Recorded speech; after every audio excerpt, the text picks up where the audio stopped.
Hey guys, I'm live. It is 3:01 p.m. currently, Eastern time, and yeah, got some. Well, just yeah, haven't done that much today. Had lunch and took a walk around, and just enjoying this nice weekend. It is currently around 85, 86, and humid, which for DC summer, I guess it is summer now, is it's not that bad. So it really doesn't actually feel bad. I'm used to the humidity, 100 and humid sometimes. It's gotten in the mid to upper 90s last week. I think it got 96 maybe and humid last week. So yeah, nothing too bad for now. And yeah, just happy to report that all is going well. Palms are doing well, so that means that I'm doing well, because these are my these are everything. So yeah, I love my palms, obviously, and it's sad that one trachea died. I don't know what happened to it. There was another one right there about the same size as that. I don't think it was winter damage. I put it under I put it in a terrible spot. I moved it to sort of get it out of the way. I actually ended up cutting it open to get to some live flesh. That one had spear pull. This one didn't. This one's doing awesome. That one. And then the other one died, and I put a waggy in there. So I'm thinking at some point, again, I want to be cautious of how many times I transplant them and when I do it. But I'm thinking at some point, maybe I'll move that big one to the front, my Takeo, and then maybe put that where that is, just to sort of provide some more spacing. Again, I've seen them much closer than this, but that's like 4 feet between those two palms, which isn't a lot of space. Then you got the sable minor here. So eventually, if these get big and trunking, the sable minor will sort of fill in the ground here. But yeah, and it's just the sunniest spot. I mean, that's probably one of the sunniest spots in my backyard. But you look up, it's not that sunny. You got this huge maple here, this silver maple, and that maple sort of crowds out. This is all these clothes that that we were spraying. My brother's going to summer camp. He's younger than me. He's going to sleepaway camp. So we sprayed all these clothes and sleeping bag. That's all drying now. It's like sprayed with bug spray and I guess tick repellent, all that stuff. But yeah, sorry, Jason Gillies, welcome from Alberta, my friend. I've seen your palms. Everything looks awesome, and you've got the nice warm season ahead of you. So smooth sailing for the next, I guess, like 8 months or something like that. Is it 8 months? No, not 8 months, but smooth sailing till winter at least. That's awesome. I felt humidity in Alberta for 5 days now. Wow, I've been hearing about the humidity on the west coast too. I mean, I know it's pretty dry, but that's crazy. I would think Alberta, I mean, it's one of the drier provinces. The prairie provinces are pretty dry. Look at this guy right here. Man, God, the stings from those things can hurt. I don't know exactly. It looks like a paper wasp, actually. But, oh, there he goes. Yeah, wasps here. There's a lot of wasps here, but I mean, I've only gotten stung once. I got attacked by a hive of yellow jackets when I was like 7 at a summer camp. Yeah. Anyways, yeah, that's crazy that you got humidity there. Obviously, with spring and summer, I guess it's early summer now. There'll be little waves of humidity here and there, but most of Alberta is really dry, at least the southern part and the northern part. I mean, mostly you get snow. You probably get more snow than you do rain, because it's pretty cold in the winter and late fall, early spring. But yeah, Alberta's beautiful. There's some beautiful, really dry, semi-arid landscape. You've got the only native yucca in Canada, which I think is really awesome.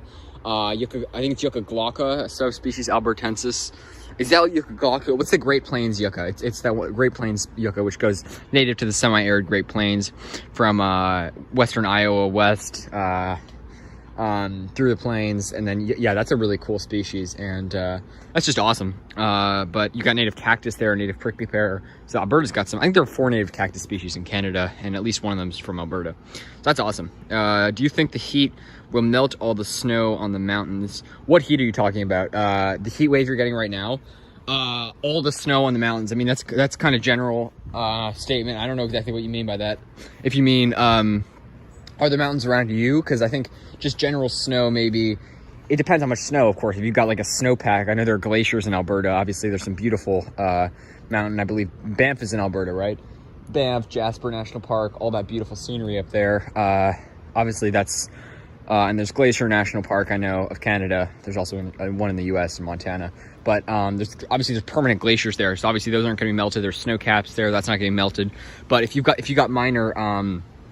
like some minor maybe minor snow in the mountains. Like sometimes you'll see mountains around LA have snow. Some of them actually have permanent snow even in the summer, but a lot of the times, yeah, obviously heat wave will melt that, but I don't think all of it will melt it. If there's snow in the mountains right now, I think that's going to stay there. I mean, depends how much, obviously. If it's just a dusting, then yeah, it could. But that's interesting. How bad is the heat wave? Again, like I said, it's about 85, 86, and humid today, incredibly humid. In fact, just taking a walk, you start sweating just from the humidity. I think that DC has quite honestly, some of the worst weather.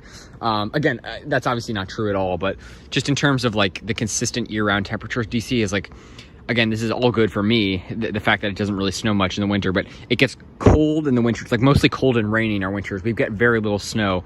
I think 2 winters ago, we got almost no snow. Some winters we do get no snow. Usually we get some, and sometimes we get a lot.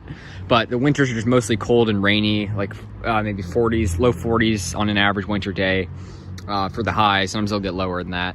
And then the summers are ridiculously humid. So basically spring, like mid or early spring and parts of fall are, in my opinion, the only nice parts of the year. Obviously a really humid and hot day I like just for the palm's sake, but I don't care that much for DC weather. Again, I'm from here. This is my home. This isn't probably not where I'm going to live once I'm older, but yeah, we'll just have to see about that. Obviously DC has much better weather than I don't know, Michigan, or some parts of Michigan are actually pretty mild, but I guess like Minneapolis or something, I would not want to live there. Pretty cold winters. Chicago. So obviously DC has their palms that do fine here without protection, and that's really you can't take that for granted. I mean, any palms that grow anywhere. Obviously, you go to a place like LA, you think, well, it's so warm, of course palms are going to grow here, but especially a place like this, we can't take that for granted that palms grow here without protection. I mean, that's, even though it's only 2 or 3 species, or 4, there's actually a big Wagnerianus, if you regard that as its own species, never protected at the Botanic Gardens. It is in a sheltered courtyard, but it's outside. So, there's a number of species, despite them being obviously very few, generally speaking, but we can't take that for granted. I mean, there are palms that grow here. Awesome, Jason.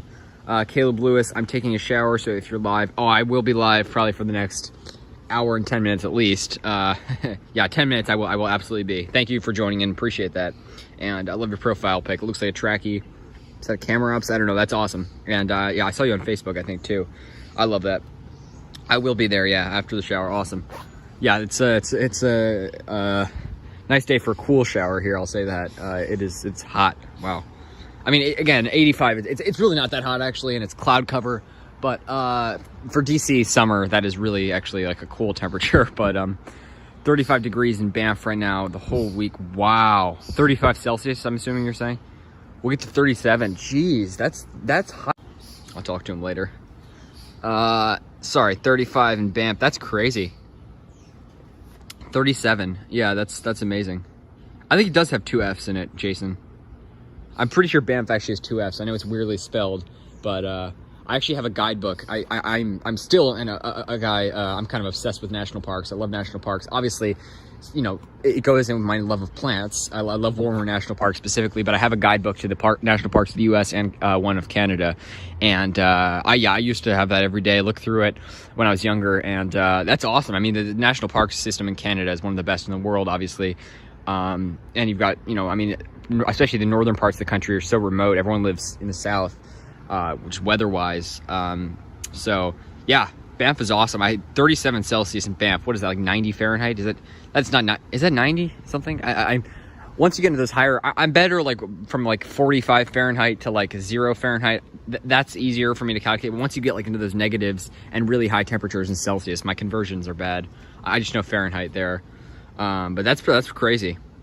If it's 37 Fahrenheit, that's not as bad. But 37 Celsius, that's warm. Especially for Banff. I mean, the entire park's high elevation. So the heat wave might get rid of the snow. Some of it. Obviously, Banff has permanent glaciers that will, despite climate change, I'm sure a lot of those glaciers are there to stay for the next number of decades. But I'm sure a lot of them are melting too. Like Glacier National Park, again, this just shows, the reality of climate change, because there are climate deniers out there, obviously. But, you look at Glacier National Park in Montana, the park's boundaries have stayed the same when it was founded, or at least when they first explored. Yeah, I think it was when it was founded. There were in the 1800s, or maybe in the 1900s. There were, in 1850, I believe there were. No, I think I'm wrong. In the 1900s, when the park was founded, there were 150 glaciers, Now they're 25. So that just, I mean, that's pretty insane. That really puts it into perspective for me. That's like, you know, like what is that, like a sixth of the original glacier or something like that? I mean, that's insane. So they are melting, but yeah, I mean, it benefits palm growers, obviously, but it's slow enough that you see like tropical parts of the world just deteriorate. And meanwhile, cold places like Chicago are not going to have hardy palm growing anytime soon. So it is a slow process, and it's unfortunate. I mean, I look, as much as I would love to see, you know, the ranges of palm growing expand northward, I don't want to see it at the expense of all these beautiful tropical places that are, you know, I mean, erosion's terrible right now because of pollution and stuff. But look, I'm optimistic. I mean, there are solutions to climate change, obviously, and I mean, obviously, you know, going, you know, carbon neutral, all that stuff. I'm sure that'll help, obviously, but I think the best solutions in the long term are, you know, engineering solutions with like, you know, I mean, humans, I think, are capable of, and we can do it, like creating some sort of, you know, machine, maybe be it solar powered or what, and whatever this machine will, it might pollute some, but it's creating like machines. They're talking about refreezing the Arctic and, or like these machines that basically produce glaciers and icebergs in the Arctic. Look, I mean, humans have altered things. We can alter it back. I have no doubt that human engineering can steer us out of climate change. I just don't know when that'll be happening. So even if the Earth gets incredible, you know, if that happens in 1,000 years, we'll be so much further developed. But anyways, this is probably getting boring pretty quick. I'll go back to palms now. I'll read your guys' comments. JC Animations and Vlogs, welcome. I saw you in my last live stream at the zoo. I don't know what happened there. Something froze. This happened before also. The chat just wasn't working. So I will try to see if that happens. I'll stay around my home, and then maybe I'll go take a little walk. And if the chat starts getting buggy, then I'll come back. But so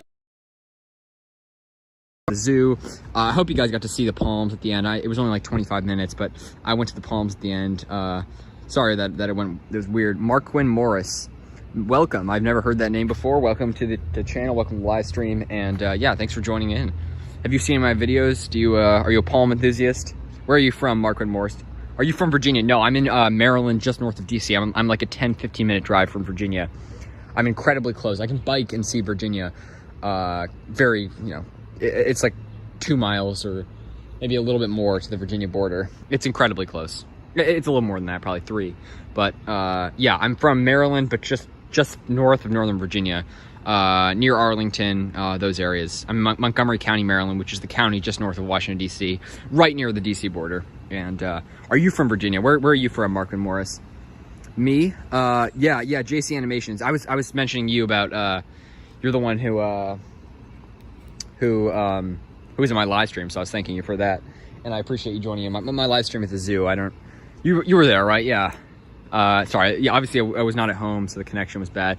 The connection has been really good at places like the Arboretum, which is more remote than the zoo, but I guess a lot of people are using technology at the zoo. I don't know. Anyways, palms are doing well. Do you think Cochrane, Alberta changed from zone 4B to 5A? I don't know Cochrane, Alberta at all. Where is that? Like south central Alberta? I've looked it up on a map, I think just because you mentioned it, and it looks like a beautiful place. I think that, first of all, I mean, it depends on when the zone was last updated, when they were last updated. For example, DC is listed as 7A/7B. You can actually look at a zip code by zip code zone map, and you'll see that the northern parts of DC, DC is tiny, but the northern parts are zone 7A and 7B. So this is really right at the edge of 7B. So Montgomery County, Maryland, a lot of places here are listed as 7A. This is basically a 7A, 7B county, especially in the southern part. I mean, it does get pretty cold. There's probably a zone 6B out in the more rural parts. Montgomery County is the most populous county in Maryland, despite Baltimore obviously is actually a city. It's the Baltimore County, which is a county, but Baltimore City is an independent city. It's not actually part of Baltimore County. And I guess as a result of that, Montgomery County is more populous than that. We have about 1 million people here. I believe over 1 million. But yeah, so look, I mean, if it's been a while since there was a zone re-update, I'm expecting a nationwide change in a lot of the zones soon. I saw an article in the Washington Post, great article, talking about how DC was really sort of on the lower end of zone 8 now. So yeah, I'm thinking that if DC is zone 8, which I'm expecting it to be updated to soon, then I'm expecting Canadian updates soon. And it depends how recently it was updated. Obviously, Canada probably updates it differently, but I bet in no time it will be a zone 5A. And yeah, I mean, think about it, needle palms, stuff like that. Won't need much protection. You know, generally speaking, there's only a couple months that they'll actually need protection in Cochrane. Do you live in Cochrane, Alberta? You do, right? Calgary experienced 5A temperatures last winter. That's awesome. We experienced, I guess it's probably 8A temperatures. I didn't actually do the numbers, but I don't think it dipped below 20 Fahrenheit here, which is a really mild winter. Got to the low 20s a little bit. My sago got some damage. I'm gonna go show you guys my plants and everything, all the palms and everything. Lowe's in Columbia, Maryland has windmills.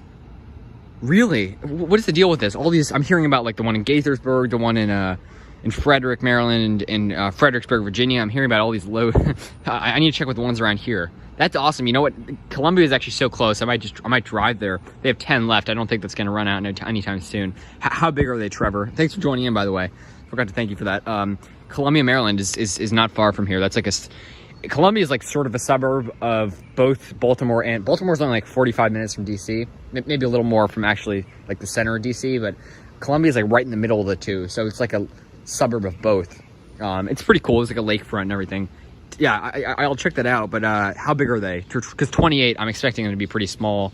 Like here's my windmill, which is obviously tiny, and here's my Tequila, which is like at least 2 times as big as my windmill. This thing, let's see, let's stand next to it. This thing's probably get around 2.5 feet.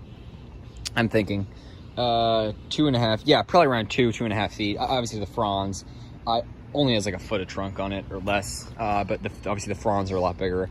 And it just opened a frond out. One of these is recent.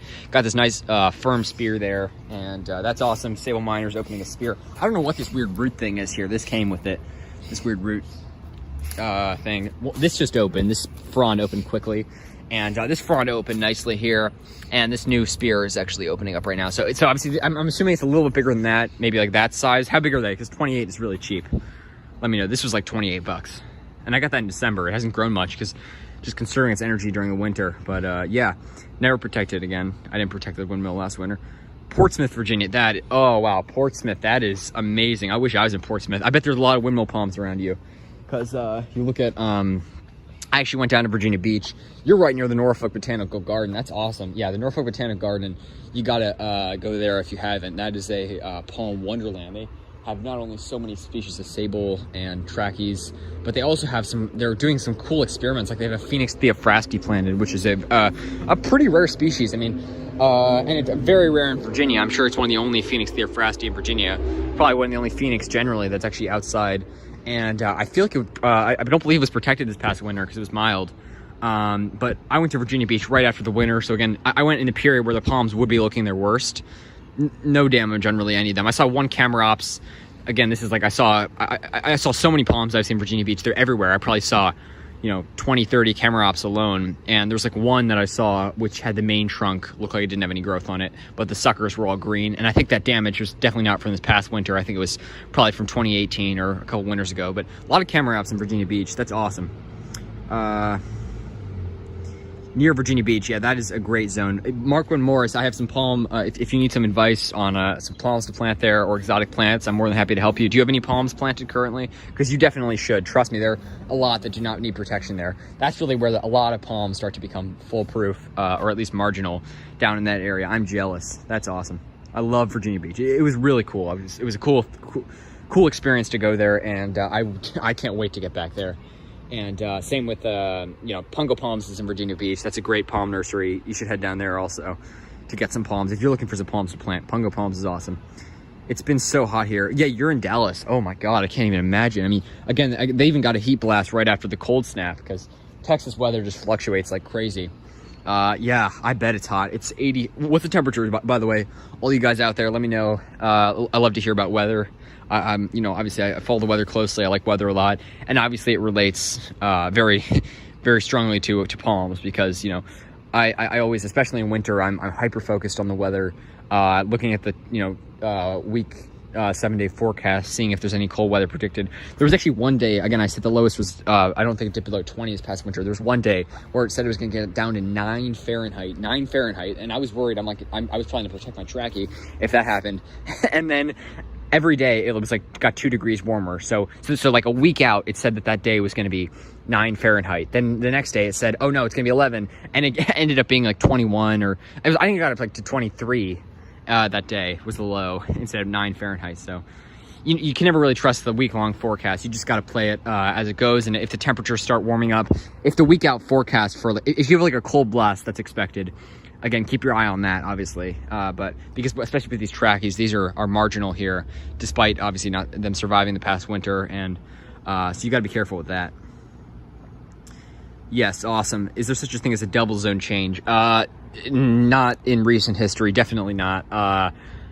I don't think, I mean, unless you went like maybe 100 years without updating a city's zone, which the USDA hardiness zone hasn't even been around for 100 years. I think it was invented in the 60s. It was actually invented at the National Arboretum, by the way, which I've done live streams from there. I have lots of videos. That's in DC. So that's a pretty neat fact. But I don't think any city's ever had a double zone change.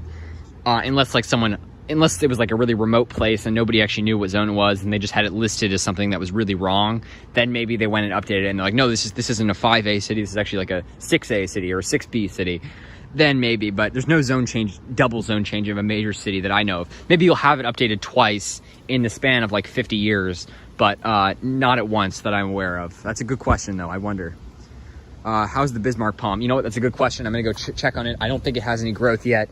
And I'm kind of losing hope here a little bit, but I got it for free, and obviously it's not a terrible thing if it's dead. I mean, it is sad, obviously, especially for a palm lover like me. But thanks for asking. I haven't given you guys an update on it in a while. I have this bag over it that I cover it when it rains. I'm gonna take this thing off in a second. Let me see your comments. Camel, sorry, I saw you in there. Thanks for joining in. Great to see you. Windmill palms at Lowe's are 3 gallon. Oh, that's awesome. You got 2. That's awesome. And, oh, that's awesome. Yeah, tell me. I've actually been meaning to check that place out, Hollywood's and Vines. How big are the windmills there? Because usually they have like $1,000 windmills that are like 10 feet a trunk or something. Do they still have big ones there? Because I know they used to. I've been calling. I called a couple like a month ago or 2, and they didn't have them yet. But tell me, what do they have there? What's the biggest windmill they have there? Because I've been wanting to get a big windmill. Let me know. Yeah, that's awesome. We have a sable palm tree has sea. Oh, that's awesome. Yeah, sables are awesome. Is there sable palmetto, I assume, or maybe sable minor? Because I have sable minor. There's one back there that I just showed you. Here's my needle palm. Got to give that thing a trim. It's got a little bit of browning, and this sable minor is doing awesome. Again, it's got all this ground cover. Garbage around it, but again, that doesn't really bother it. The sable's doing awesome, and I have a sable seedling that I'm gonna go show you guys also. 92 Fahrenheit. Geez, Camel, it's like 85, 86 here, so that's warm. It was like 96 the other day. All right, now for the big reveal. Not really much happening here, but yeah, what do you think, guys? I need you guys expert advice. This is my Bismarckia. Has not really shown any signs of growth. Again, still pretty firm, but it's looking a little hollow. I'm not sure. How long does it usually take for this new growth to show up? Usually it shows up quickly, but yeah, I don't know. What do you guys think? I mean, obviously I'm gonna leave it here. I mean, if it just rots away, then it rots away, but they hate root disturbance, and it did have some root disturbance. I took it out of a pot and I replanted and everything, so yeah. Let me know what you guys think. 98 in Dallas. Jeez, wow. Yeah, the south gets brutally hot in there. I'm sure it's a little bit less humid than DC because that's sort of getting towards the Great Plains. You know, everything gets like a little bit drier as you go further west. Dallas is where the sort of the start of where it starts to get a little bit semi-arid. That's why you have big Washingtonia there and stuff like that. But I'm sure the humidity is bad in summer, and 98, geez. No, 2B to 4A is definitely not that is not possible, unless unless it was like a major error in calculation the first time. Something can never go from actually being a 2B to being a 4A, at least in a reasonably short period of time, like a couple of decades. That's not going to happen. I don't think so. I mean, that's 2B is incredibly cold, and 4A is still obviously incredibly cold, but that's a big change. That's more than an entire zone change. It's like a zone and a half. So, not that I'm aware of. Sorry to say, but. You're not 2B though. You're at least 4A or 4B, right?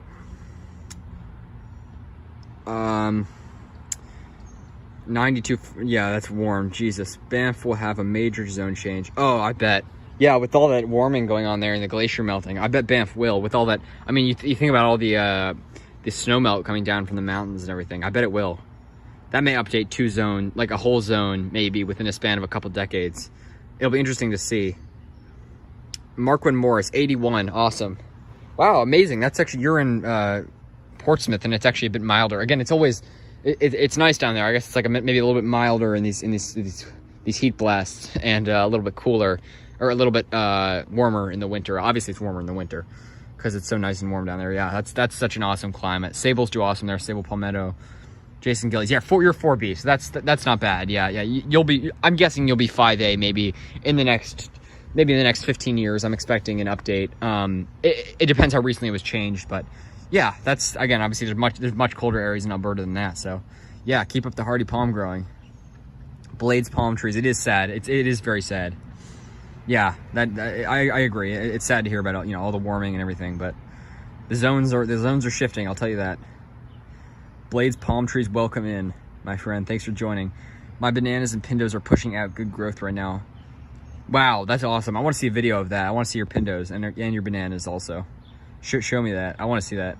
Where can I get yucca rostrata? That's a good question, Jason. You're in Alberta, obviously. That's a good question. I don't even know where to get yucca rostrata. There's a lot of them around here, but most garden centers don't have them. I would say probably online. You might be able to find some small ones. But yeah, it's a good question. There's a ton of great native yucca in southern Alberta. Oh, what is this thing? I just stepped on this. I can't even tell what that is. Maybe a bird or something. Oh, I gotta get that off my shoe. Wow, something dead. Sorry. Yeah, I've been pouring hydrogen peroxide on it. I should probably do that now. I do it when it's sunny. I have been doing that. It's been a while though. I need to do that. I don't know. Should I cut? I'm not sure if I should cut more of the trunk off, but I'm waiting and hoping, but I'm not so sure.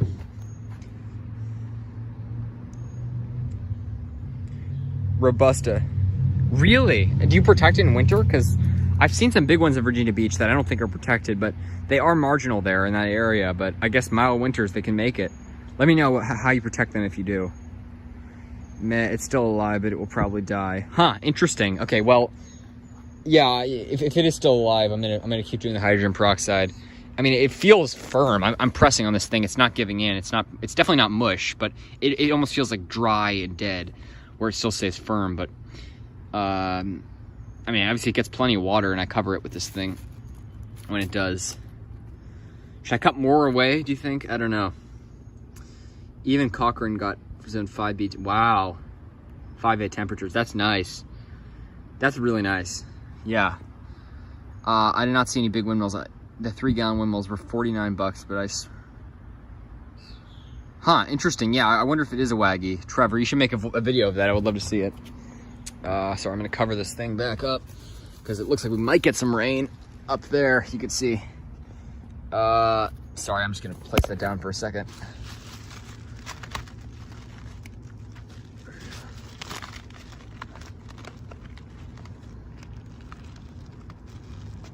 Get to read your comments while I cover this thing. Yeah, because usually they get like a spring shipment of warm, they call them tropicals, obviously. But they are knowledgeable about palms. They have big needle palms, I know.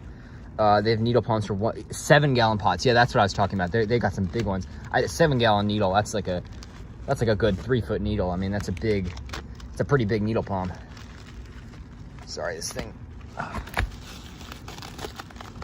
Yeah, I wonder if that is a waggy, because, sometimes, obviously, not sometimes, you guys probably know it's better than anyone, but, often palms will be, maybe they're just mislabeled, or they're often labeled as things that they're not, or they'll be different than something they're labeled as. So, yeah, that's interesting. If it is a waggy, those are very rare in stores around here. Even windmills are pretty rare.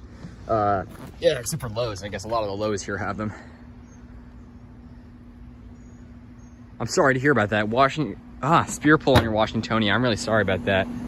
Not the one, it survived the vortex, right? So, yeah. I'm gonna go show you guys my eucalyptus. I got a eucalyptus the other day, and it was in a pot just on the side of the road that was like abandoned. They just left it sitting there. And so there's, it was filled with weeds, and there's a eucalyptus stuck in it. And I took the eucalyptus out, and it's not doing well. I think it's a gunny eye, but it's really not doing well. I don't think I ripped out the full root system. I just sort of yanked it out. This thing's pretty dry. I'm holding out hope, but we'll just have to see how it does. And I've been keeping it watered yesterday, watered the day before that, so we'll see. sorry to hear about the spear pole in your Washingtonia. Keep us updated. You know, maybe cut the trunk if there's not showing any signs of growth. And yeah, hope for the best. Sorry to hear that. There's a few good-sized canaries at Myrtle Beach. Yes, oh, you went there? Did you go there? I saw some in the Myrtle Beach thread. That guy on Dave in Myrtle Beach, he's been posting a ton of pictures of the awesome palms there. And I've seen the washies, I've seen the Canary Island date palms. That's awesome. Yeah, there are some nice ones there. You might be probably... For which one are you talking about? Yeah. Yeah, I mean, obviously there was spear pole with my Bismarckia. That's why. Actually, it didn't have spear pole. That's funny. The funny thing, the spear was just brown. It wasn't a cold damage. Obviously, it was inside. But the spear was firm. I tugged on it as hard as I could. And it just wasn't showing signs of growth. And there was some brown down there. That's actually the carnage. That's all the stuff I cut away. You can see the spear in there even. But yeah, it's interesting. Bugger Muffins, welcome. Great to have you here. Yeah, I love your videos. I've been watching him, and guys, you should check out his videos. He's got an awesome palm garden in north of Atlanta, in Georgia. That's awesome. Thanks, Palm Planet. Yeah, that's my new name, and yeah, I'm liking it. Those cheap $19 Washingtonias at hardware stores are tempting. Oh yeah, they will, absolutely. They're not bulletproof in this climate. Yeah, I haven't seen any around here. I saw a $250 washi at my garden center. It's real. They overpriced the palms there. My camera ops was $82. And it was the first palm I bought ever, so I didn't really know what a palm should cost, so I just bought it. I mean, I knew it was overpriced, but I just bought it. They overpriced things. $250 for a washi that's not much bigger than that take heel. It's about the size of that take heel. It was ridiculous. It was a little bigger. Maybe it was like 3.5 feet, but it's ridiculous. Yeah, $19 is a good price again, and I would like to get one. They are beautiful. I was wondering, like, if what I was interested in doing is like keeping the roots restricted so that it stays like a bonsai, but still putting it in the ground. If there's a way of doing that, that way it's easy to protect in winter and it doesn't grow very much. But yeah, they will die here especially if you let them grow. A guy in my neighborhood has a 27-foot washi. It grew for years and years, and he put like 3 stories of scaffolding on it by the end. Got too big to protect, and he had to watch it die. And he had that happen with some windmills too in the polar vortex a couple years ago. He was actually going to protect them, which is the saddest part. They were 18, 20 feet. They were over his house, over the gutters, so the wind was hitting him. They were 4 or 5 of them at least. They were massive. He was going to protect them, and then his friend said, "Oh no, they're bulletproof here," and he didn't protect them, and they died. Terrible. And there are big ones here that again are never protected, but that was in the polar vortex. I mean, obviously you see washies dying in Texas. You can see trackies dying here in bad winters, so they are marginal here, which is the thing you got to keep in mind. Thank you. Yeah, I appreciate it. Yeah, I'm liking the name Blades Palm Trees. I really appreciate that. All things die eventually. True. And it's you know, obviously it's sad. You know, you look at like a lot of historic palms in places like a lot of those old ones in LA. They will die, and they are dying sadly, a lot of them. But it's part of life. You know, obviously I wish the city would do something and actually replace them with palms instead of planting other trees that'll just destroy the sidewalks and cost the city a ton. See, they want more shade. They want to plant native trees. First of all, there's no advantage of planting a native tree when it's on a sidewalk. I mean, it's not like a forest. Second of all, it's just going to damage the sidewalk and cost the city a lot of money when you plant a lot of those things. Instead of planting a palm, which can stay in like really restricted areas, get massive and never damage the sidewalk. So terrible. I mean, they are replacing some of them in the historic neighborhoods, but a lot of them they're not. All things die eventually. It's very true. I think Milk River, Alberta will change to Zone 6A. Wow. Well, that's being pretty optimistic. Are there any zone? Actually, I guess Zone 6A, is that USDA Zone 6A, or is that, because Canadian zones are like a whole zone colder, I believe. But that's interesting. Yeah, I wonder. It'll be interesting to watch that. See what happens. Someone accidentally weed whacked my 7-strap leaf. What? Oh my God, really? God, that's awful. Ah, I hate to hear that. Wow, I'm so sorry to hear that. Hammerhead flatworm. Wow, I've never heard of that. That's crazy. Wow, that's crazy. Hammerhead flatworm, that's interesting. Yes, you can't keep them in pots for a while. And I was thinking it's sort of like a pot in the ground. Like I wanted to have mine in the ground, but keep the roots growth restricted. So yeah, you can keep it in a pot for years, and I've seen that. And you know, even if you don't upgrade the pot, it could burst the pot eventually. But it'll keep them like a bonsai, and you can protect them. So yeah, you're here, awesome. Bugger Muffins, appreciate it. Great having you here. Our winters are very mild here, but now like 20-30 degrees, the coldest my Washington robust has survived. Wow, that's amazing. So you don't protect it, is that right? Yeah, our winters are mild here too. That's awesome. Yeah, that's crazy. 20 degrees for washies, that's incredible. I've heard them survive, they survive like to 0 in some parts of Texas, which is insane. Oh yeah, awesome. Bunker Muffins, appreciate that. And yeah, that'd be awesome. I can't wait to see, thanks for joining in, and I can't wait to see the videos of your lake. Your lake's awesome. 757 area. Interesting. All right, well, I'll show you guys, I'll give you guys a little tour. I know I've just been standing here. This is probably getting boring for you guys. I moved this Cinnaria over so that I could have room for the gunny eye too. I don't know if I'm gonna move it back or what I'm gonna do if the gunny eye dies. But the Cinnaria is doing really well, and you can see just how much new growth is coming off, all these new shoots coming off here, and it's leaning a lot, but it's doing awesome. And you rub this leaves here. It smells amazing. It smells like a Vicks Vapor Rub, because that's what it's made from, eucalyptus oil. And Cinnaria is one of the most fragrant species. It smells awesome. And I don't know if it's one of the most fragrant, but it is very fragrant, I'll say that. Here I've got my Punchicubafusa. Sadly, this was my fault. I accidentally kicked one of these pads off the top. And also my mom put the hose here and knocked the pad over a little bit. But this pad thankfully is growing, and there's one here that got knocked off. And this is, native Prickly cactus. And then there's another one here that's been rotting here. This one was dug up by the garden crew. I don't know, does this thing look like it has any life in it? I mean, it's like half alive, half just completely dead. So I don't know what I'm gonna do with it. Maybe I'll just dig a little hole, stick it in the ground. Yeah, there we go. But I don't know what, I mean, this thing doesn't look like it has any life in it. Little pad there. Anyways, I'll go show you guys. Here's some Spanish moss that I brought back from Virginia Beach. And the bird stole about half of it that was on my hemlocks, and this one survived here, which is awesome. And it falls off occasionally, but there's a good amount of it here, and it's doing all right. I mean, looks like maybe a little dry for it, and I haven't been misting it, which I'm going to do soon. But yeah, the birds took all of it on my hemlocks, and they built a nest out of it. The birds do take the Spanish moss, which is an issue. But yeah, Lady Palm's doing awesome. I'm really pleased to see how it's done. I only watered it once so far. It's been out here, like a month now, and it's just done awesome. It's exploded with new growth. This spear's opened up really nicely, and this spear's opening right now. This is this frond, and this spear's opening right now. And putting out some new suckers down there. Got a little mud on it, but doing awesome. So that's awesome to see. And yeah, gotta love that. Needle palm's doing really well. The suckers look great. Got some browning on the fronds there. Just need to give it a little trim. But otherwise, looks good. Looks pretty good. The new spear is green. That's what matters. And sable's doing awesome. And this sable minor here is from my friend NJ Palms. He sent me, actually, I have a stellulata in the back, which he sent me. I'll show you to you guys later, but yeah, that thing's doing awesome. He threw in 2 sable minor seeds for free, which was awesome.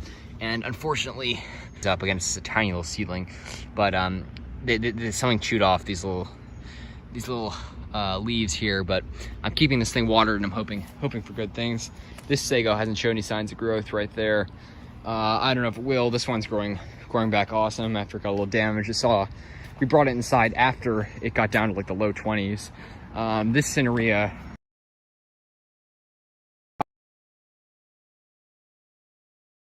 and they're coming out nice. Those fronds, so that's awesome. And yeah, mine is doing same with mine. And here's another one that I planted in the median of my street. Thing is, it's exploded with growth. I don't know what this thing is right here. Anyways, look at all the new growth on this. So these Cinnaria are doing awesome. I stuck a little tag in there. And then what I'm about to show you just proves how tough these things are. They're getting invasive in Texas. Really, our Washingtonia, well, I bet you a lot of this, they're being controlled by, I've heard that at least in South Texas, a lot of people consider them invasive, but the storm, the winter cold blast did a number on them. So that probably helps like natural pest control, except I don't consider them invasive, at least in most places. Keeping palms in pots can stunt the growth, but eventually they can still survive. Yeah, that's true. It stunts the growth, which is maybe what you want in a place where they get too big to protect. But it does keep them like sort of bonsai'd. It's very true.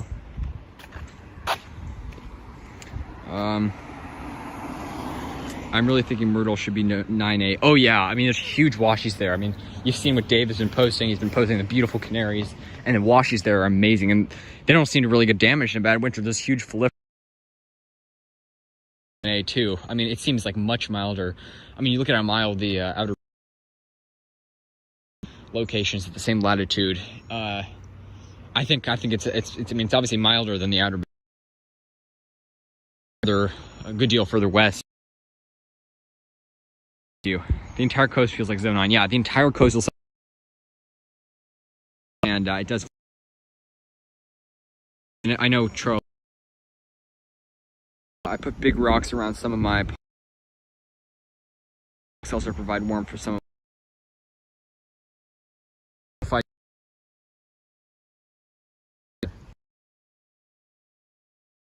Whacking, I guess this is a nice transition here.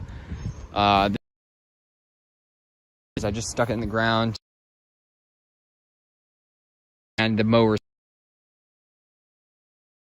They mowed it down pretty low and out since it was mowed over. Put that other one next to a trellis, and they mowed several times, and they did not mow it over, thankfully. So I'm gonna take a walk again. If the connection gets bad, and the comments, I will try to show you guys my other scenery that. Yeah, no. Let's just.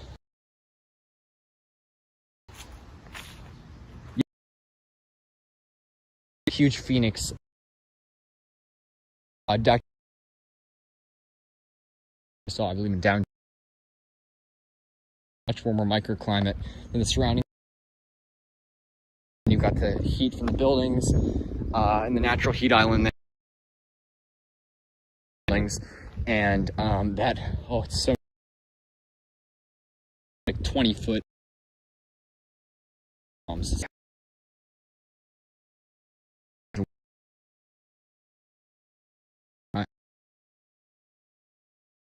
Which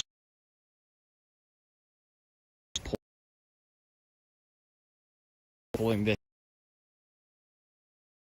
and this thing's just but just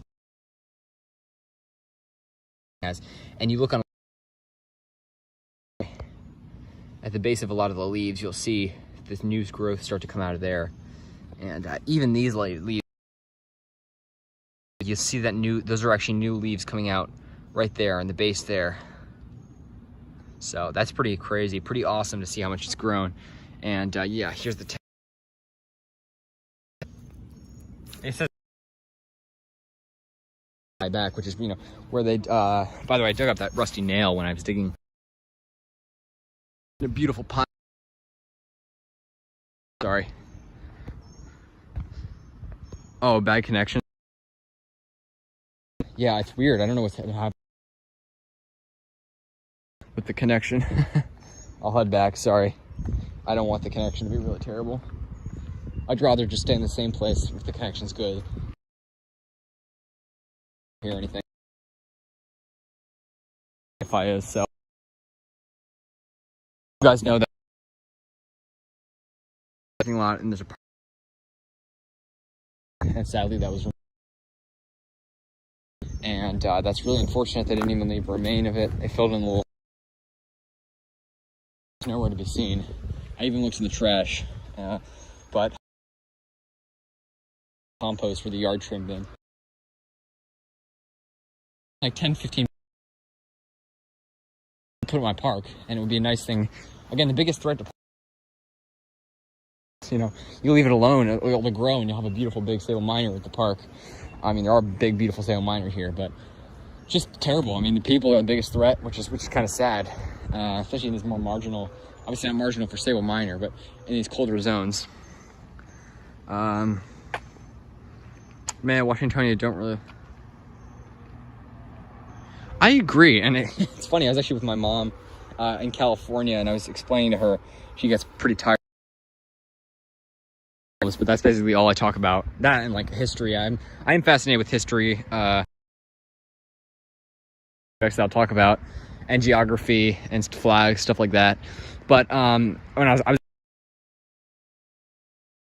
And I was talking about a Filifera and Robusta, and she's like, I could never tell the two apart. But for me, originally, even when I could identify like sable minor, needle palm, windmill palm, it took me a while to identify the two Washingtonia. But I mean, obviously the trunk thickness is the major difference. The fronds also are a big difference. But she actually thought the fronds of the younger washes look nicer than the older ones, because for Robusta specifically, because the older Robustas, there was a bunch of them that were naturalizing in Long Beach, California, and the big ones have like those, the ends of the fronds start to droop over. And the younger ones have those nice erect fronds, which are nice and straight. So I kind of agree. I think the fronds themselves, just the fronds, do look nicer on the younger washi. But obviously the older ones, yeah. I mean, I think they look nice with the entire thing off, and then you over prune them. Obviously, it doesn't look that great. I agree with that. Better to be removed where they be invasive. Yeah. I think, obviously I'm biased towards palms, but I think the only time it's good to remove a palm is when it's invasive. It's when it's invading other palms, like Pichardia pacifica. It was introduced to Hawaii. It's everywhere. It's way overused. I don't really think palms can be overused, but when you have an invasive species, I guess, you consider that overuse. And Pichardia pacifica is one of only 4 of the 28 Pichardia species that are not native to Hawaii, and for some reason that's the one that's become so popular there. It's native to Fiji and the surrounding islands. And it's become invasive and actually has led to has actually taken over and sort of threatened other Pichardia species. So it's like competition of the Pichardias. And it's funny because Hawaii, obviously is the hotbed for invasive species. And as such, like so many, 12, I think, are like 50 left. So it's pretty crazy. So yeah, Pichardia pacifica, I think it is a gorgeous palm, but if I was in Hawaii, I would stick to planting native palms. That's the thing with tropical areas. I mean, it's kind of hard, like I feel like I would only want to plant native palms, so I wouldn't want to create invasion, but yeah, I'd stick to planting native Pichardia. I wouldn't plant a pacifica unless I had all. I like planting native palm. I don't really care for the native plants here besides the cacti. Anyways, a tangent. I'm gonna go through my neighbor's yard. Is it trespassing? Not really. I know my neighbor, but see, my neighbor, yard's crew, they're the people that buried my my cacti in like feet of mulch. They also somehow they keep the yard so nice and neat looking, but they use pesticide on it. But they don't seem these hollies were English holly, but it is a kind of attractive. Got all the ivy. This side we maintain, and so I guess like the middle of the tree forms the art property border. The leaves spine, these brutal spines. Oh, they're so sharp they dig through the gloves. You try to remove it. So the best thing to do is just snip it back and wait till it grows back, and then keep snipping it. But it grows back more the more you snip it. So that's the unfortunate dilemma. I'll walk back through here, and you gotta love that. Yeah, the ivy, you can see it spreading towards my needle palm. I'm gonna try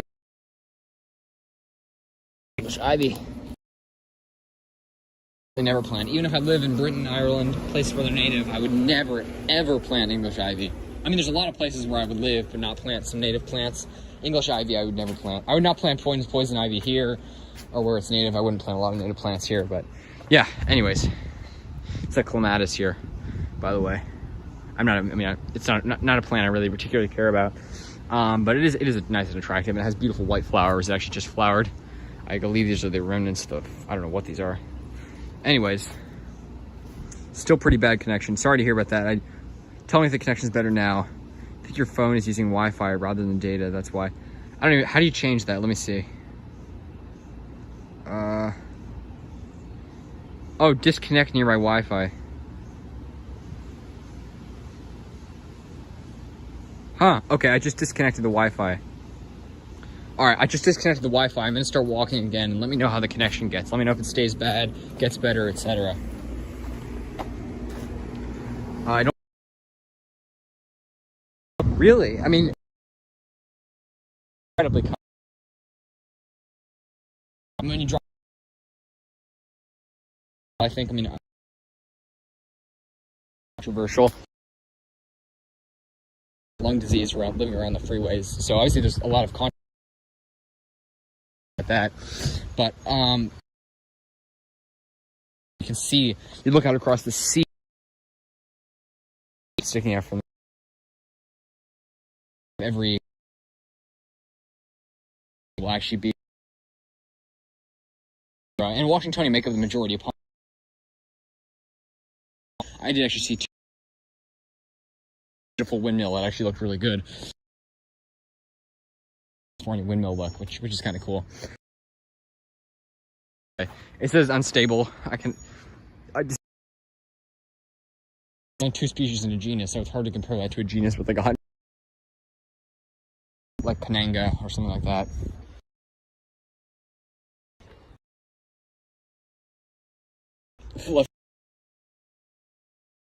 California, where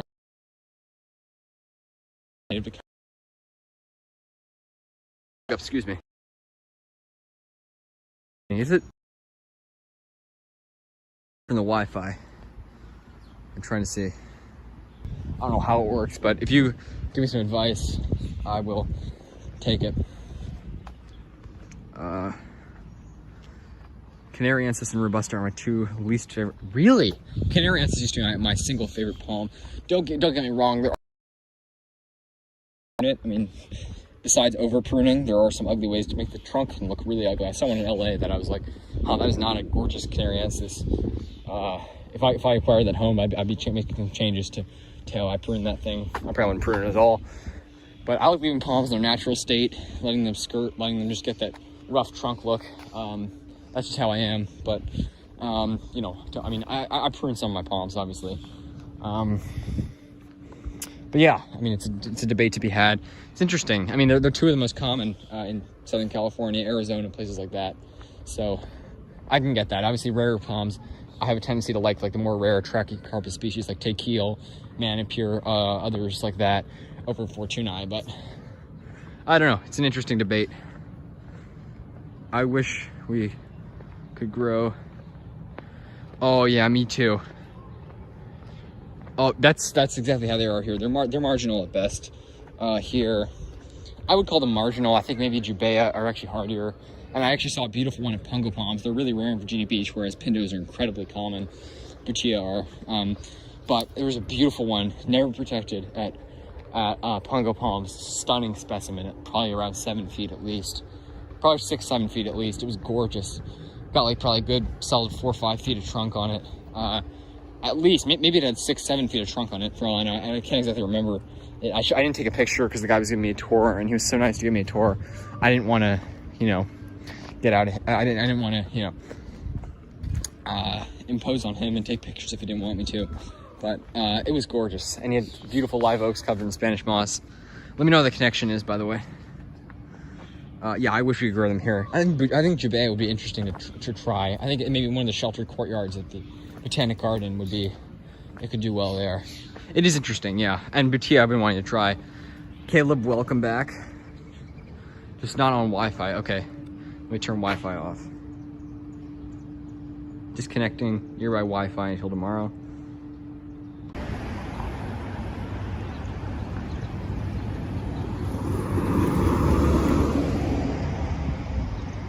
Wow, a lot of cars going here.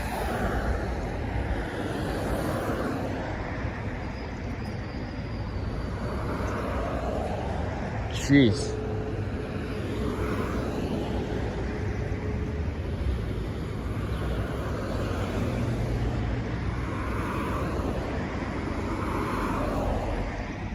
All right, here we go. There's a good opportunity here.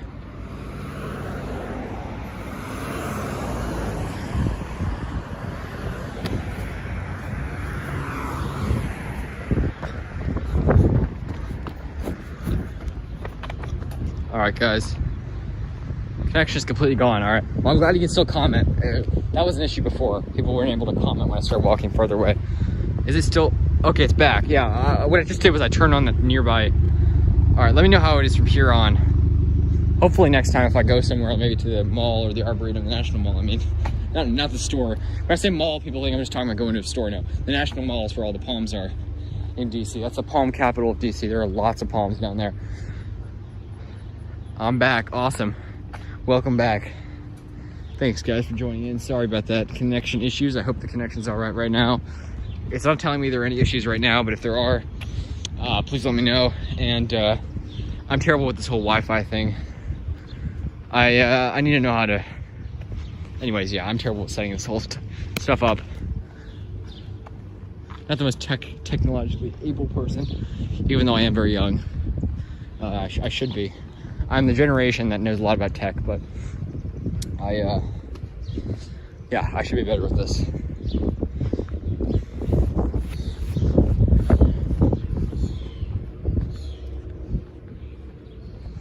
This weird building here looks like almost abandoned. It looks like actually they just fixed it up. It's kind of like falling apart before. There was some old like wood damage up there, but it looks better now. It's a weird building. I wish they'd plant some palms in here. I say that about every place, obviously, but not many places actually plant them.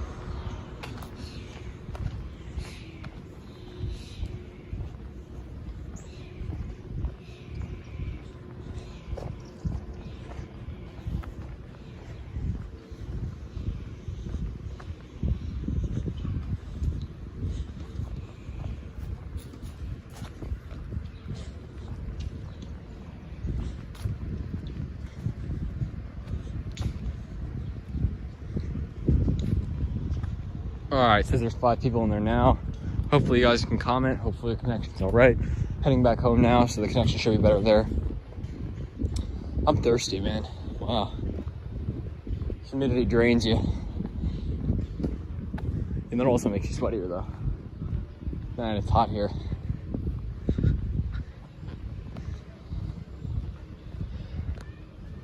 Yeah, you guys, I mean, everyone out there pretty much, even if you're in zone 2, pretty much zone 3 and warmer probably.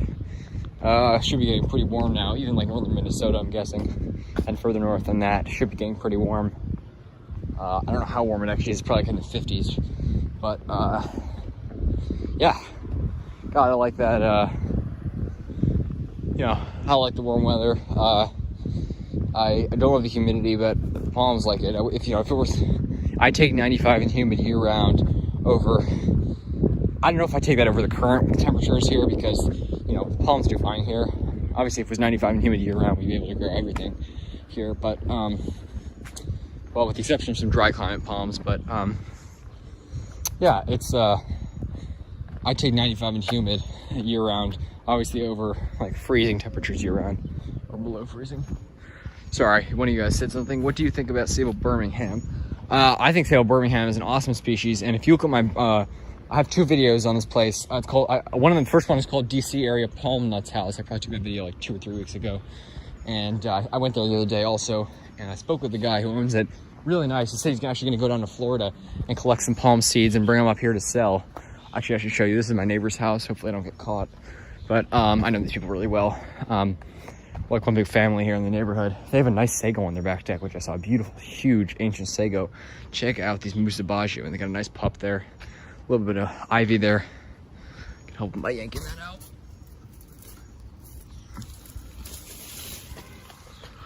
But look at these baju, man. Those are awesome musabaju. Those are old ones. They probably planted them, and they've been there for a while, probably at least 30, 40 years. My neighbor just moved out there. She lived there since 1968, and she just moved out to a retirement home, but she was really nice. And these people have been there probably close to as long as that, maybe a little less, maybe 30, 40 years. And they probably planted those baju soon after they moved in. Because, they go dormant here. They are, that's just what happens with them in these colder locations, but they always grow back, and they will grow back bigger and thicker every time, so they won't stay tiny. They show their age once they grow back, because they'll grow back bigger and bigger. And the ones at the Arboretum are the biggest I've ever seen. There's a couple of them there. There's one clump of them, at least 30 feet tall musabaju, which is massive for a musabaju. Sorry, I forgot to answer your question. I always get lost in tangents, but anyways, I think Birmingham's an awesome species. I mean, species, not everyone thinks of it as a species, but I like sable Birmingham. I'm gonna go sit here beside my camera ups and talk about sable Birmingham. I think it's an awesome species. I think that, well, it's definitely fully hardy here. The guy who's home, you can check out my video called DC Area Palm Nuts House. And I have another video taken last weekend. I don't know exactly what it's called, but of the same house. And he's got some massive trackies which he protects. And I asked him about the Birmingham because I've never heard of one here. And they're definitely hardy here. They're just rare. There's a Birmingham at Pungo Palms Nursery, which is probably getting close to 15, 20 feet. That thing is massive. There's a huge Brazoria there too. The one at this guy's house, it's got a little bit of trunk on it, and it's probably about 6 feet tall, maybe 7. And it's gorgeous. It's like a Sable Minor with some nice trunk on it. It looks like Louisiana right now because it's not really huge trunk on it yet. But he says he protects it just to be safe. But he said it does not need protection here, which is definitely right because all these sable, not exactly species, but all these rare sables that are found in people's gardens and like Sable Brazoria and Birmingham are both hardier than regular palmetto and less hardy than minor. So it's like somewhere in between.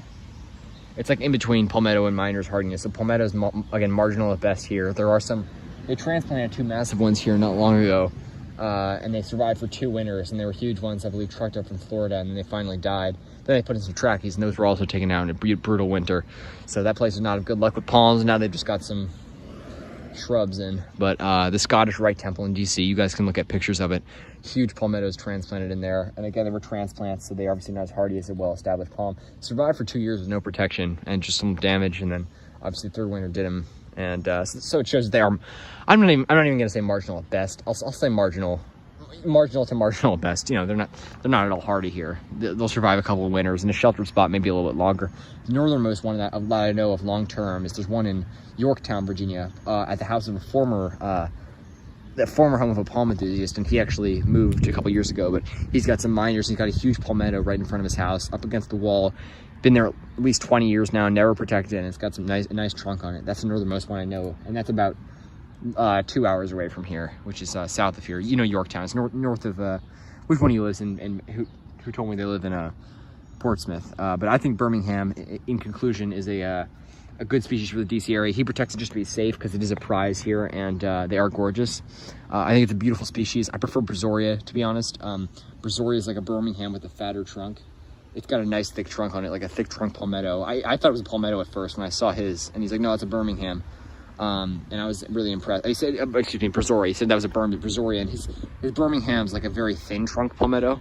So they look the same, very similar looking fronds, just different thickness. Obviously, because it's different ecotypes of, they're both believed to be hybrids of palmetto and minor. It's just different ecotypes from different locations that are mixed. So obviously those create different looks. So if you want a thick trunk look palmetto, because they do, you know, people think that they're a cross between minor, which is basically trunkless, and palmetto, that they won't really have a trunk to them. But no, they do have a big trunk. They just have huge, massive minor-like fronds. It's like a Sable Minor with a trunk. Just imagine that, like a Sable Louisiana, but bigger.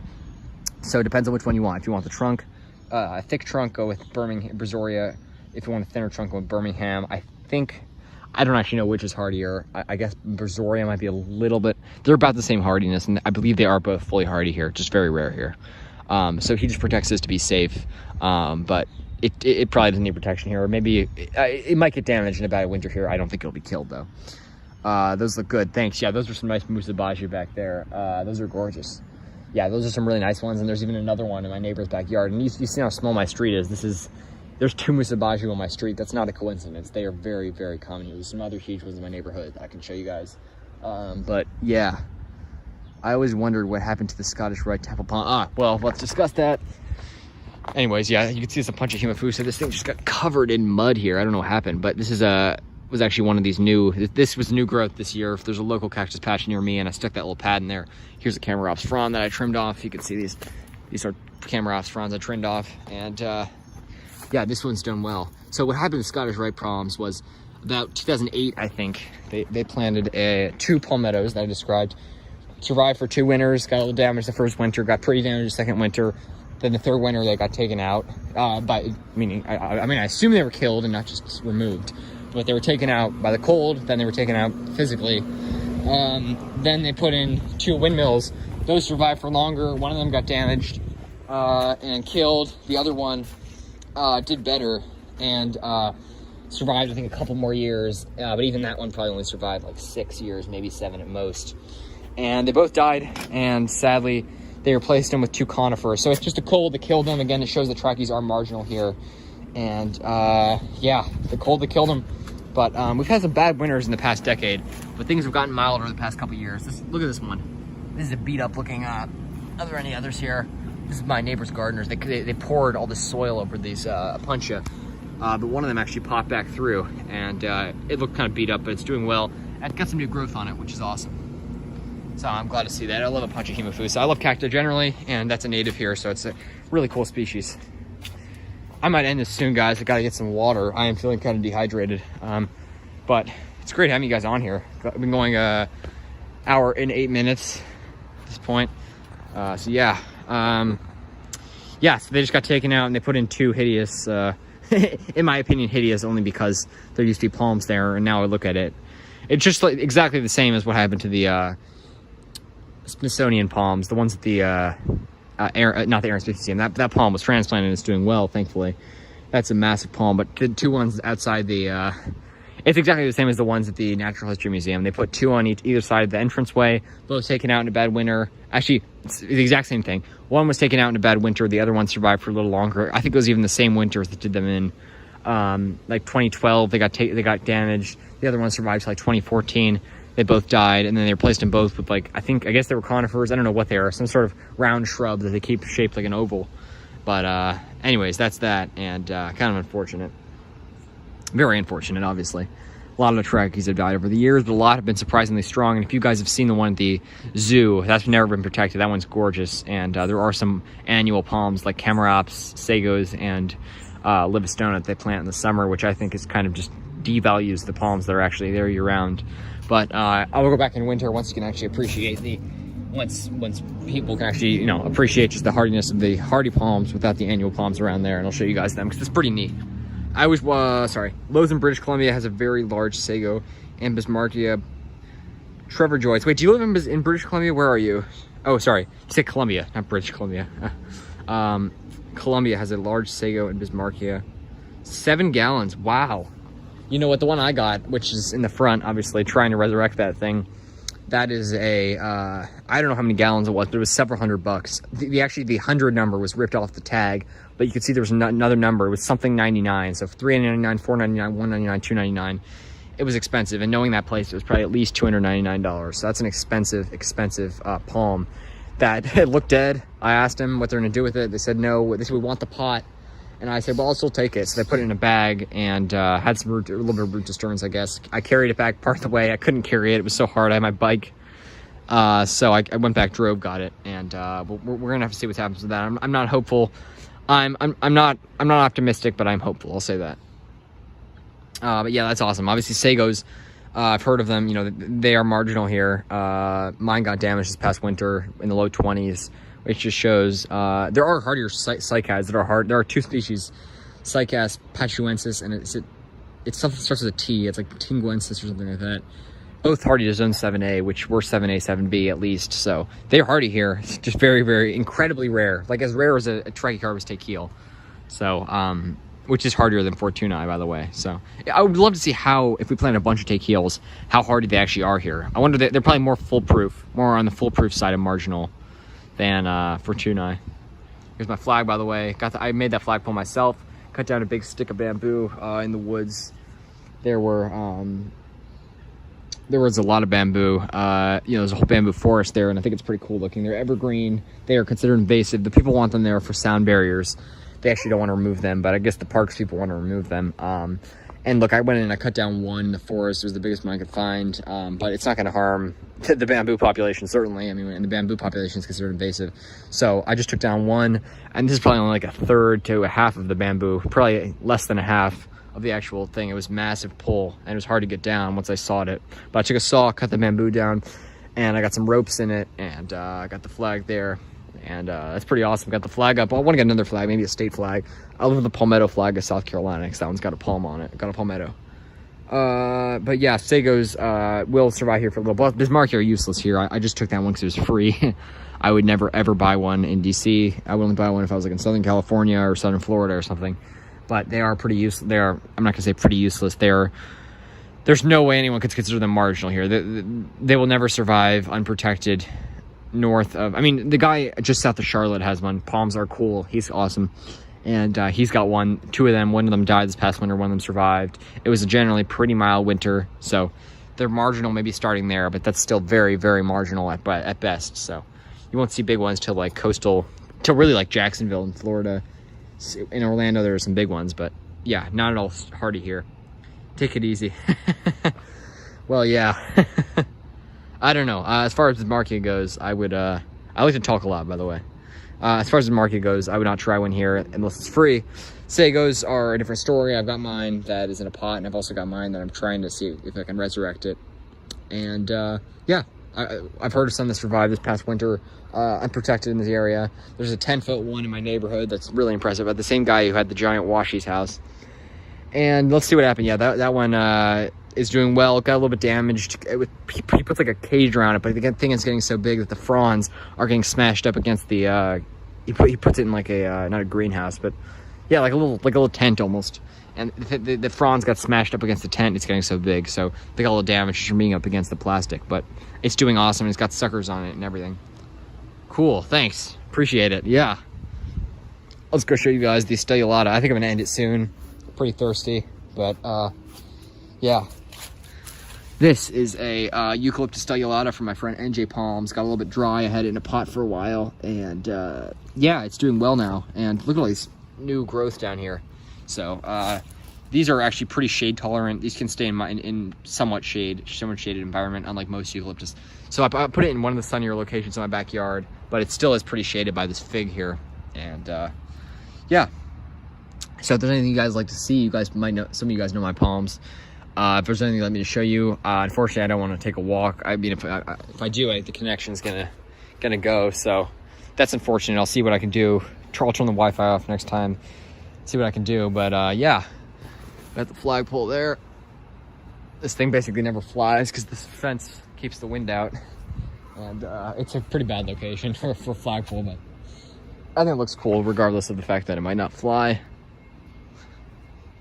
My apologies if that came across as an insult.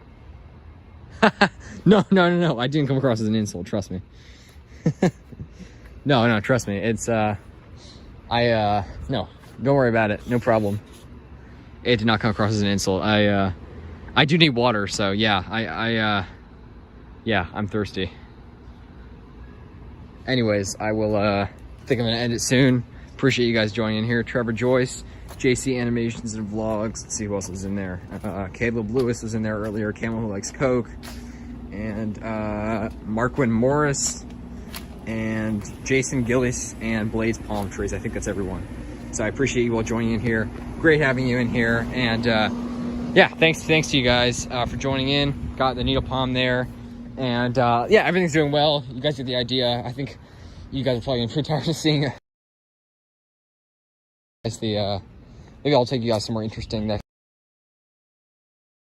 tomorrow. I forgot to tell you guys. I'll keep it going for a second. I'm going with my family to Smoky, Tennessee. And it's right on the North Carolina border. So Great Smoky Mountains, most visited national park in the country, and that was my family's trip. Obviously, I would always choose to go somewhere with palms, and people think I'm nuts because people think I'm nuts to only vacation places with palms. But my family, we're taking a vacation together to the Smoky Mountains in Tennessee, so that's exciting. Yeah, and I'm excited for that, and I'll keep you guys updated. I'm trying to get my family. There's a botanic garden with a huge Bulgarian and some needle palms that are unprotected in Knoxville, Tennessee, which is where we're flying in. There's some big palms there, so it's gonna be interesting to see just how they do. But yeah, anyways, that sorry, this dog's running my yard. Anyways, yeah, I'll keep you guys updated. I'll make some videos. Maybe they won't all be palm videos because there aren't that many palms up in the mountains, at least. But yeah, going to the Smokies, and I'm excited to see the national park. It'll be nice, and to relax there. And yeah, maybe I'll do a live stream there if I have time. But yeah, hopefully I'll go to maybe the Arboretum or somewhere interesting next time. But appreciate you guys all joining in. You guys are awesome. And yeah, that's that. But you guys get the point. You guys yeah, seems like you're all doing well, and you know, we all are bonded by our shared love of palms. So I think that's awesome, and you know, palms are just awesome. You know, people don't understand palm lovers. They think it's weird that we love palms, weird that we like going places with palms, and weird that people would choose to go places only because they have palms. But it's something only we can understand. So yeah, that's it's a healthy hobby. There's lots of unhealthy. All of my hobbies are healthy, you know, history and stuff like that. But palms are my main hobby, and you know, some people think they're like, you know, my parents say, oh, you know, is this a long-term hobby? But yeah, I think it's a pretty long-term hobby, and it's gonna be something that I will hopefully when I grow up I will have a nice palm garden, maybe in a warmer location. So thanks for watching, folks. Really appreciate you guys joining in here. I'll end it on that beautiful musabashu there, those beautiful musabashu I should say. And yeah, great seeing you guys. And you guys make the live stream fun. I know I always say this, but it's very true.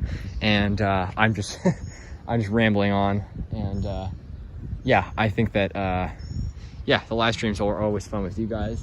And you guys always have great advice, great interesting things to say. And I love hearing about your guys' palms, because some of you guys, especially in those colder locations, are really pushing the limits, really doing some serious zone pushing and expanding the limits of where hardy palms are grown outside the norms. You guys are breaking barriers, I guess, with regards to palms. So I think that's really awesome. And yeah, keep us updated, folks. Let me know about your palms, and I really appreciate it. Francis Litchfield, thanks for joining in. We're palm nuts. Exactly. Yes, exactly. We are palm nuts. We are all palm nuts. And yeah, I mean, it's amazing, you know, getting into this community. All of us at some point got into this community of hardy palm growers, and it's just awesome. You know, we have a shared love of palms. So thanks for watching. Take care. Beautiful musabashu, Japanese fire banana, incredibly exotic, gorgeous plants. I love these. And take care, folks. Going to Tennessee in July. That's awesome. Keep us updated, and let me know how it goes if you go. And yeah, I got some other trips this summer which are gonna be really fun, and I'll keep you guys updated. Take care.